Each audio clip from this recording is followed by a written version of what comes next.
To properly engage with the sculptures, you will need both your hands free. So, if you do not have a very secure pocket, please place your phone in one of the phone pouches located in the corner of the gallery.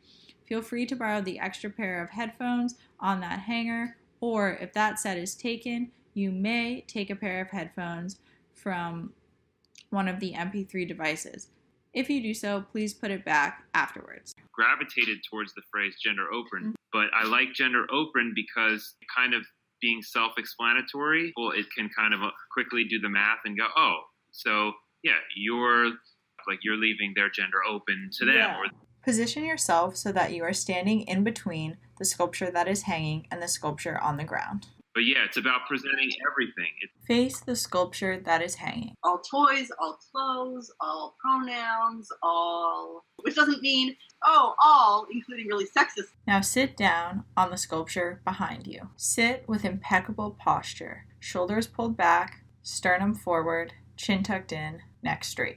And I just covered up the sex. This is the first time I think I've been really pursuing more an institutional thing around their assigned legal sex. Grip your right thigh with both hands. Some parents won't disclose what the genitals of their baby are to anyone. Slowly pick up this leg. Or try to restrict access to seeing what's under the baby's diaper. Cross your right leg over your left. And I think other parents, they're more like, it doesn't matter what genitals my kid has. Right.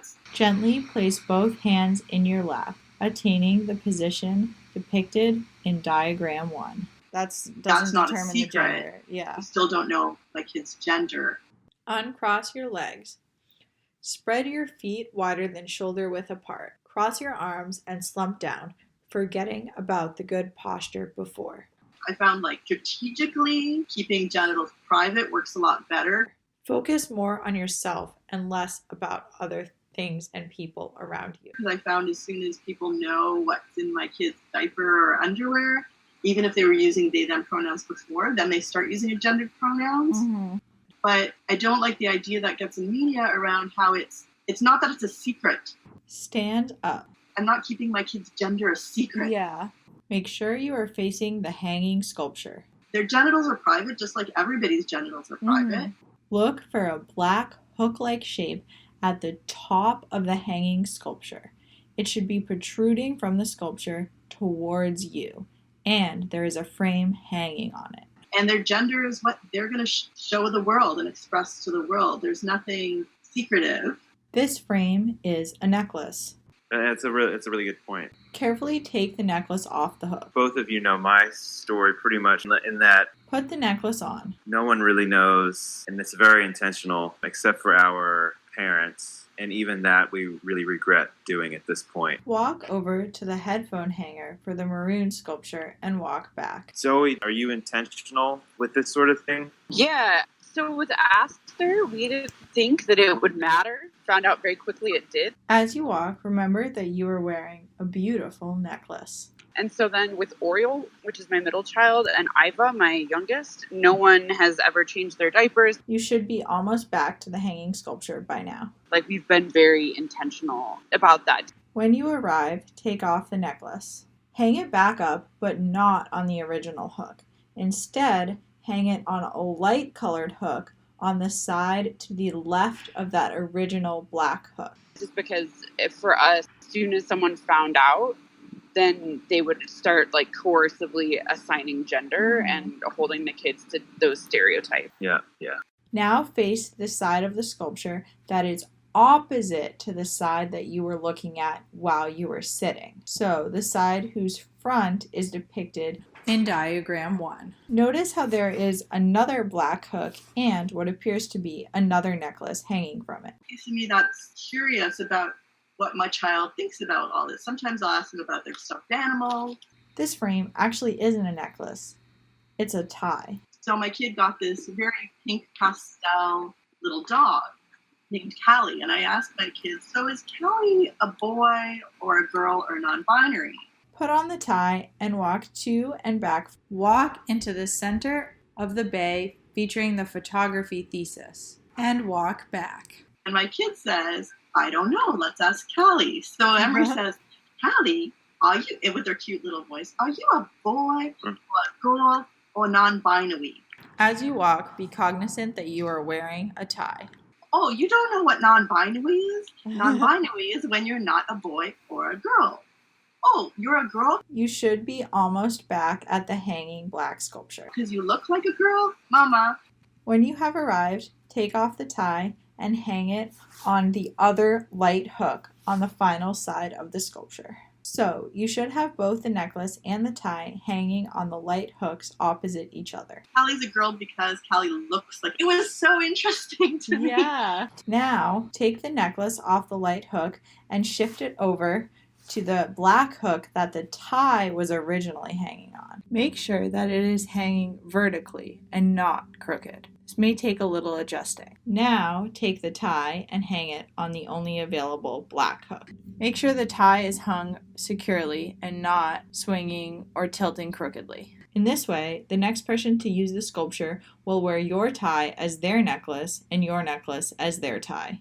The first part was so, like, definitely my teaching, right? And then the last part was Callie's a girl because Callie looks like a girl. It was so interesting. Now walk behind the sculpture that is on the ground, the one that you previously sat on. The way that we've approached things in our house is that we are having constant conversations about race, gender, socioeconomic class. Look for the two pieces of light wood protruding skywards from the back of the sculpture. Especially, my kids love to watch movies. Grip those two pieces of wood, one in each hand, and pull upwards. My kids are pretty immersed in popular culture at this point in time. You should be removing the back of this sculpture. And so, knowing that they're getting messages about things from those shows. Rest the piece you've just removed on either side of the sculpture. Right. We also want to make sure that they have tools to have critique about them. Kneel down in front of the area that you just revealed. And I think that we've really seen it pay off in terms of the conversations that we end up having,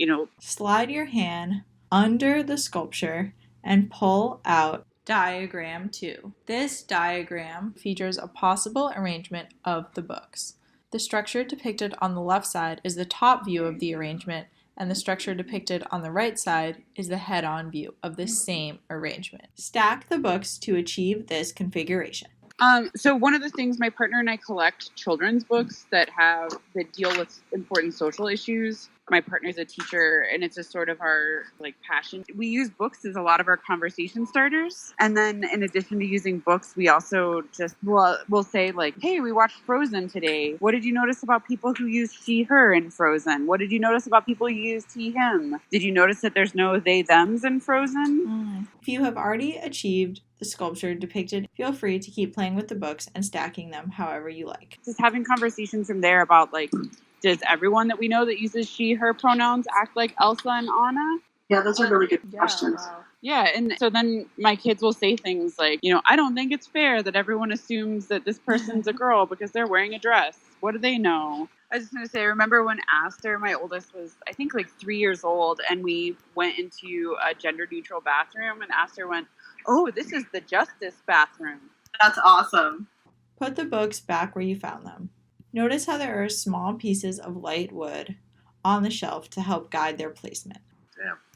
I was just going to, I think Zoe also helps me connect my plans with gender and parenting to my already current plans with how we would handle things like race. And for me, being Black, and we have to have a constant dialogue about what it means for our skin to be darker, how we feel about the police, what do they do, and how have they wronged us, and just things like that. So I feel once the books are all properly positioned, put diagram 2 back under the sculpture and slide the back of the sculpture back into place as you found it. this gender open parenting for us has helped me come up with a plan of how I'm going to handle social justice issues at large. I guess at its core, it's a constant dialogue. Double check to make sure everything that you used, such as the necklace, tie, books, and back of the sculpture, are in place, ready for the next person. If you borrowed a phone pouch, please hang it back on the hanger. If you borrowed the extra set of headphones, please place them back on the same hanger as the phone pouch. If you took them from an MP3 device, please plug them back into the MP3 player.